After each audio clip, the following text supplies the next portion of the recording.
নমস্কাৰ নতুন এটা ভিডিঅ'লৈ আপোনালোকক পুনৰ স্বাগতম জনাইছোঁ। আজি এইটো ভিডিঅ'ত আপোনালোকে এমপ্লয়মেণ্ট এক্সচেঞ্জ কাৰ্ডখন কিদৰে ৰিনিউ কৰিব পাৰিব সম্পূৰ্ণ প্ৰক্ৰিয়াটো দেখুৱাই দিম। হয়তো সকলোৱে অনলাইন এমপ্লয়মেণ্ট এক্সচেঞ্জ কাৰ্ডখন বনাইছে।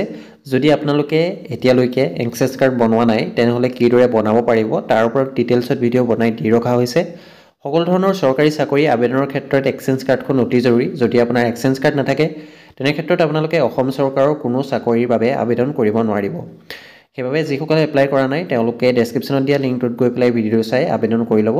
আৰু যদি আপোনালোকে আবেদন কৰিছিলে 21, 22 বা 23 বৰ্ষত যদি আপোনালোকৰ কেনেবাকৈ এক্সপায়াৰ ডেট পাৰ হৈছে তেনে ক্ষেত্ৰত আপোনালোকে ৰিনিউ কৰিব লাগিব। ৰিনিউ কিদৰে কৰিব আজি এইটো ভিডিঅ'ত দেখুৱাই দিম। প্ৰথমতে আপোনালোকে এমপ্লয়মেণ্ট এক্সচেঞ্জ কাৰ্ডখন এবাৰ চেক কৰি ল'ব। মই এক্সচেঞ্জ কাৰ্ডখন এবাৰ দেখুৱাই দিছোঁ আপোনালোকে ক'ত আপোনালোকৰ ৰিনিউ ডেটটো দিয়া থাকিব।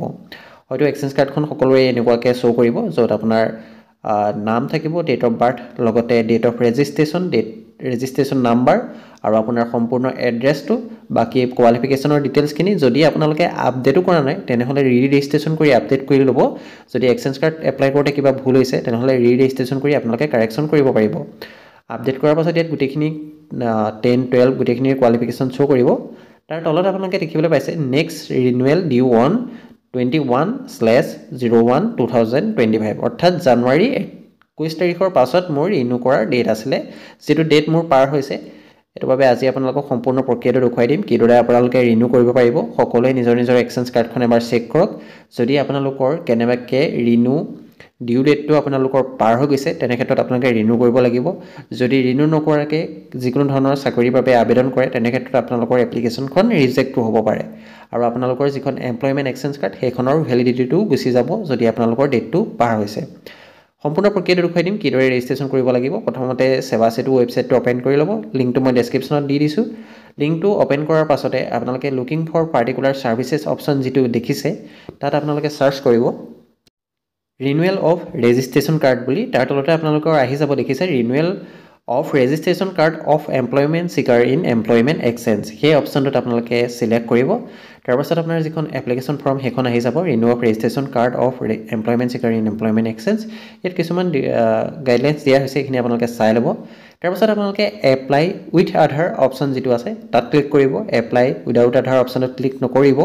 এপ্লাই উইথ আধাৰ অপশ্যনটোত যেতিয়া আপুনি ক্লিক কৰিব আপোনালোকৰ লগ ইন কৰা পেজটো খোল খাব। যদি আপোনালোকে সেৱা সেতুত লগ ইন কৰিছে, যদি আগতে এক্সচেঞ্জ কাৰ্ড বনাওঁতে আপোনালোকৰ ইউজাৰ নেম পাছৱৰ্ড মনত আছে তেনে ক্ষেত্ৰত ডাইৰেক্ট লগ ইন কৰি ইউজাৰ নেম আৰু পাছৱৰ্ডটো ফিল আপ কৰি আপোনালোকে লগ ইন কৰি ল'ব।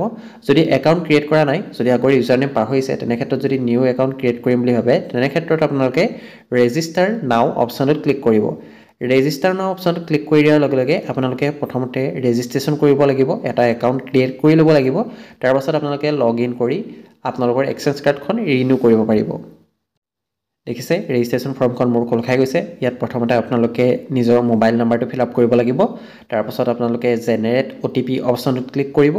আপোনাৰ ৰেজিষ্টাৰ মোবাইল নাম্বাৰত এটা OTP যাব। আপুনি যিটো মোবাইল নাম্বাৰ ফিল আপ কৰিছে এটা ভেলিড মোবাইল নাম্বাৰ দিব। OTPটো আপোনালোকে ইয়াত ফিল আপ কৰি পেলাই আপোনালোকে ভেৰিফাই OTP অপশ্যন যিটো আছে সেই অপশ্যনটোত ক্লিক কৰিব। OTPটো ভেৰিফাই কৰি হৈ যোৱাৰ পাছত আপোনালোকে গিভেন নেমত আপোনাৰ নামটো ফিল আপ কৰিব। তাৰপাছত gender, date of birth, personal মেছেজত যিকোনো আপোনালোকে ফিল আপ কৰিব পাৰে। আপোনাৰ নামটো বা ডিষ্ট্ৰিক্টখনৰ নামটো যিকোনো আপোনালোকে পাৰ্চনেল মেছেজত ফিল আপ কৰি ল'ব। তাৰপাছত আপোনালোকৰ এটা ইউজাৰ নেম দিব লাগিব। ইউজাৰ নেমত আপোনালোকে নিজৰ ইমেইলটো দিব পাৰে বা আপোনাৰ নামটোৰ পাছত 1 2 3 তেনেকৈ ধৰি লওক XYZ 1 2 3 তেনেকৈ আপোনালোকে ইউজাৰ নেম এটা ছেট কৰি ল'ব পাৰে। যদি ইউজাৰ নেমটো আপুনি যিটো দিছে সেইটো যদি আগত কোনোবাই দিয়া আছে তেনে ক্ষেত্ৰত এৰৰ আহি যাব, তেতিয়া আপোনালোকে ইউজাৰ নেমটো চেঞ্জ কৰি দিব। তাৰপাছত আপোনাৰ ইউজাৰ নেমটো ফিল আপ কৰি হোৱাৰ পাছত এটা পাছৱৰ্ড দিব লাগিব। পাছৱৰ্ড আপোনাৰ নামটোৰ পাছত @1 2 3 তেনেকৈ দিব পাৰে। ধৰি লওক এটো কেপিটেল দিছে ABCD @1 2 3 তেনেকৈ আপোনালোকে এটা এক্সাম্পল দি দিছোঁ, তেনেকৈ আপুনি পাছৱৰ্ড এটা ছেট কৰি ল'ব পাৰে। এইদৰে আপোনালোকে পাছৱৰ্ড দি ল'ব। তাৰপাছত আপোনাৰ কনফাৰ্ম পাছৱৰ্ড কৰিব। যিটো কেপচাৰ কোড দিয়া হৈছে কেপচাৰ কোডটো আপোনালোকে ফিল আপ কৰি ল'ব। তাৰপাছত যিটো টাৰ্ম এণ্ড কণ্ডিশ্যন আছে টাৰ্ম এণ্ড কণ্ডিশ্যনখিনি আপোনালোকে একচেপ্ট কৰিব। চাইন আপ অপশ্যনটোত ক্লিক কৰি দিব। চাইন আপ অপশ্যনটোত ক্লিক কৰি দিয়াৰ লগে লগে দেখিছে আপোনালোকৰ পেজটো আপোনালোকৰ ৰেজিষ্ট্ৰেশ্যন হৈ গৈছে। থেংক ইউ আপোনালোকৰ ৰাইট চাইনটো আহি দিয়াৰ লগে লগে আপোনালোকে গম পাব যে আপোনালোকৰ ৰেজিষ্ট্ৰেশ্যন প্ৰক্ৰিয়াটো কমপ্লিট হৈ গৈছে। তাৰপাছত এই পেজটো লগ আউট কৰি দিব। লগ আউট কৰাৰ পাছত পুনৰ আপোনালোকে লগ ইন অপশ্যনটোত ক্লিক কৰিব। লগ ইন অপশ্যনটো ক্লিক কৰি দিয়াৰ লগে লগে স্কিপ নাও অপশ্যন যিটো আহিছে তাত আপোনালোকে ক্লিক কৰিব। তাত ক্লিক কৰাৰ লগে লগে আপোনাৰ যিখন এপ্লিকেশ্যন ফৰ্ম সেইখন খোল খাই যাব application for renewal of registration card of employment seeker in employment exchange renew কৰাৰ পেজটো খোল খাব ইয়াত আপোনালোকে ৰেজিষ্ট্ৰেশ্যন নাম্বাৰটো দিব লাগিব আপোনাৰ যিখন এক্সচেঞ্জ কাৰ্ডখনৰ যিটো ৰেজিষ্ট্ৰেশ্যন নাম্বাৰ আছে হয়তো আপোনালোকে দেখিছে 4 নম্বৰ পইণ্টতে আপোনালোকৰ ৰেজিষ্ট্ৰেশ্যন নাম্বাৰটো থাকে সেই ৰেজিষ্ট্ৰেশ্যন নাম্বাৰটো ইয়াত ফিল আপ কৰি ছেভ এণ্ড নেক্সট কৰি দিব যদি আপোনালোকে এক্সচেঞ্জ কাৰ্ডখন আপডেট কৰা নাই তেনে ক্ষেত্ৰত আপোনালোকে ৰেজিষ্ট্ৰেশ্যন নাম্বাৰটো ফিল আপ কৰাৰ পাছত আপোনালোকৰ এৰৰ দেখুৱাব পাৰে তেনে ক্ষেত্ৰত আপোনালোকে এবাৰ ৰেজিষ্ট্ৰেশ্যন কৰি ল'ব আপোনাৰ যিখন এক্সচেঞ্জ কাৰ্ড কোৱালিফিকেশ্যনখিনি আপডেট কৰি পুনৰ এবাৰ ৰেজিষ্ট্ৰেশ্যন কৰি ল'ব যদি আপোনালোকৰ ৰিনিউৰ পেজটো খোল খোৱা নাই তাৰপিছত দেখিছে এমপ্লয়মেণ্ট এক্সচেঞ্জ কাৰ্ডৰ নাম্বাৰটো ফিল আপ কৰাৰ পাছতে নেক্সট কৰাৰ লগে লগে আপোনালোকৰ ডিটেইলছখিনি শ্ব' কৰিব য'ত নেকি আপোনালোকৰ নাম এড্ৰেছ গোটেইখিনি শ্ব' কৰিব ইয়াত বিশেষ একো ফিল আপ কৰিবলগীয়া নাথাকে আপোনালোকে কেৱল পে'মেণ্টটো কৰিলেই আপোনালোকৰ ৰিনিউ হৈ যাব পে' নাও অপশ্যনটো ক্লিক কৰি দিয়াৰ পাছতে আপোনালোকৰ 10 টকা এটা পে'মেণ্ট কৰিব লাগিব পে' নাও অপশ্যনটো যেতিয়া আপুনি ক্লিক কৰিব তেতিয়া আপোনালোকৰ পে'মেণ্ট গেটৱে'খিনি আপোনালোকৰ খোল খাব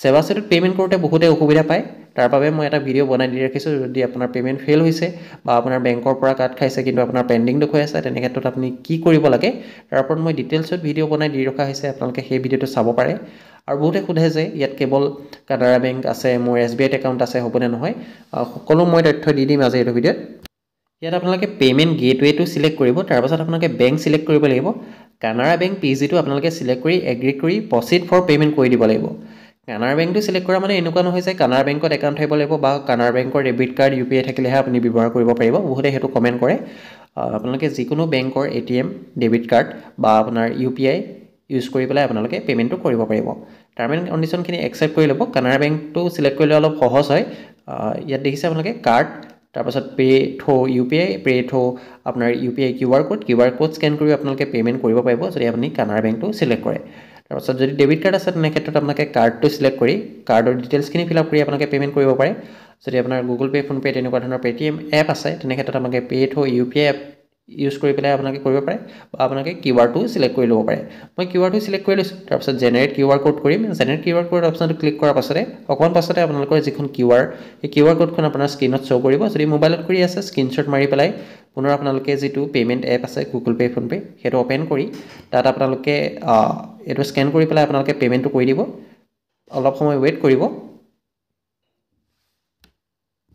ইয়াত পে'মেণ্টটো হৈ যোৱাৰ লগে লগে পেজটো অট'মেটিক আপোনালোকৰ ক্ল'জ হৈ যাব আপোনালোকে নিজে ক্ল'জ কৰি নিদিব যদি নিজে ক্ল'জ কৰি দিয়ে তেনে ক্ষেত্ৰত আপোনালোকৰ পে'মেণ্টটো ফেইল হৈ যোৱাৰ সম্ভাৱনা থাকে বা আপোনাৰ বেংকৰ পৰা কাট খাই যাব কিন্তু আপোনালোকৰ ফাইনেল ছাবমিট নহ'ব ইয়াত দেখিছে মোৰ পে'মেণ্ট কৰা হৈ গৈছে পে'মেণ্ট কৰা হৈ যোৱাৰ লগে লগে পুনৰ পেজটো মোৰ লগ ইন কৰালৈ গুচি গৈছে এইটোকাত আপোনালোকে ভয় নকৰিব পুনৰ আপোনালোকে লগ ইন অপশ্যনটো ক্লিক কৰি দিব বহুতে এইখিনিতে আপোনালোকে ভাবে যে পইচাটো কাট খাই গ'ল কিন্তু নাহিলে তেনেকুৱা নহয় পুনৰ যদি আপোনালোকে লগ ইন অপশ্যনটো ক্লিক কৰে তাৰপাছত আপোনালোকে পুনৰ স্কিপ নাও কৰিব স্কিপ নাও কৰাৰ পাছত আপোনালোকে মাই ট্ৰেঞ্জেকশ্যন অপশ্যনটো দেখিছে আপোনালোকে ওপৰত তাত চেক কৰিব পাৰে বা ইয়াতো মাই ট্ৰেঞ্জেকশ্যন আহি গৈছে যদি আপোনালোকে পেজটো কেনেবাকৈ কাটি দিছে তেনে ক্ষেত্ৰতো লগ ইন কৰি মাই ট্ৰেঞ্জেকশ্যন অপশ্যন যিটো আছে তাত আপোনালোকে ক্লিক কৰিব তাত ক্লিক কৰাৰ পাছত তললৈ স্ক্ৰল কৰিব ইয়াত দেখিছে তললৈ স্ক্ৰল কৰি দিয়াৰ লগে লগে আপোনালোকে ডেট অনুযায়ী চাই ল'ব আপুনি যোনটো ডেটত কৰিছে মই ডেটটো সিলেক্ট কৰি লৈছোঁ ইয়াত মোৰ ৰিনিউৱেল অফ দেখিছে মই ইয়াত যদি ছাবমিশ্যন ডেটটো মই যদি টিক মাৰ্ক দি দিওঁ তেতিয়া মোৰ ডেটখিনি চিৰিয়েলি আহি যাব তাৰপাছত দেখিছে মোৰ ছাবমিট হৈ গৈছে কিন্তু মোৰ ষ্টেটাছটো বৰ্তমান পে'মেণ্ট পেণ্ডিং দেখুৱাই আছে কিন্তু মোৰ পে'মেণ্টটো কাট খাই গৈছে